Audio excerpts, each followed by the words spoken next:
مولاي صل وسلم دائما أبدا على حبيبك خير الخلق كلهم.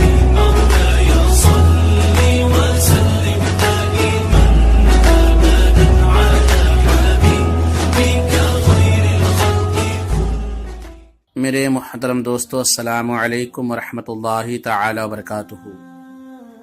سلام کے متعلق آج آپ سماعت کریں۔ سلام کرنا سنت ہے اور سلام کا جواب دینا فرض ہے۔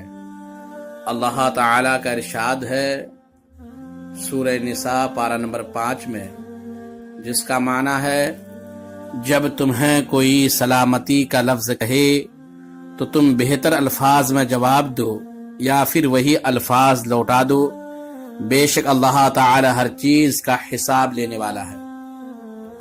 سلام کہنے کا طریقہ یہ ہے کہ السلام علیکم کہے، یا سلام علیکم، یا السلام علیکہ۔ اگر السلام علیکم پر ورحمت اللہ وبرکاتہ کا اضافہ کر دے تو بہتر ہے، کیونکہ اس طرح سے اخوت و محبت میں اضافہ ہوتا ہے اور اللہ تعالی نیکیاں بھی بڑھا دیتا ہے۔ نبی کریم صلی اللہ علیہ وسلم کے فرمان کے مطابق صرف السلام علیکم کہنے کی 10 نیکیاں ہیں اور السلام علیکم ورحمت اللہ وبرکاتہ کہنے کی 20 نیکیاں۔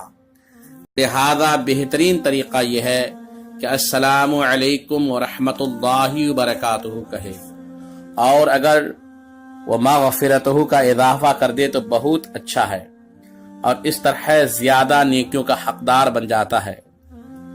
ابو داؤد شریف اور مشکاۃ شریف میں ہے، حدیث مصطفیٰ حضرت عمران بن حسین رضی اللہ تعالی عنہ سے روایت ہے کہ ایک شخص حضور کی خدمت میں آیا اور السلام علیکم کہا۔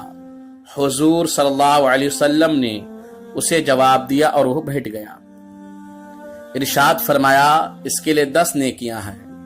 پھر دوسرا آیا اور السلام علیکم ورحمت اللہ علیہ کہا۔ حضور صلی اللہ علیہ وسلم نے جواب دیا، وہ بیٹھ گیا۔ حضور نے فرمایا اس کے لیے 20 نیکیاں۔ پھر تیسرا آدمی آیا اور السلام علیکم ورحمت اللہ وبرکاتہ کہا۔ آپ نے اس کو جواب دیا، پس وہ بیٹھ گیا۔ حضور نے فرمایا اس کے لیے 30 نیکیاں ہیں۔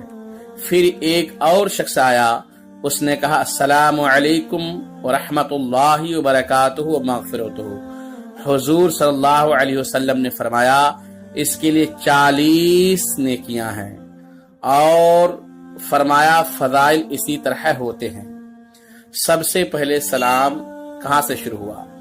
روایت ہے کہ سب سے پہلے حضرت آدم علیہ السلام کو سلام کہنے کا حکم ہوا تو انہوں نے فرشتوں کو سلام دیا، تو انہوں نے جواب میں رحمت کے الفاظ کا اضافہ کیا۔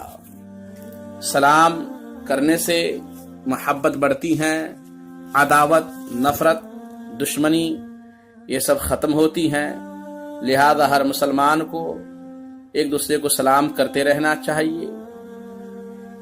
السلام علیکم ورحمۃ اللہ وبرکاتہ۔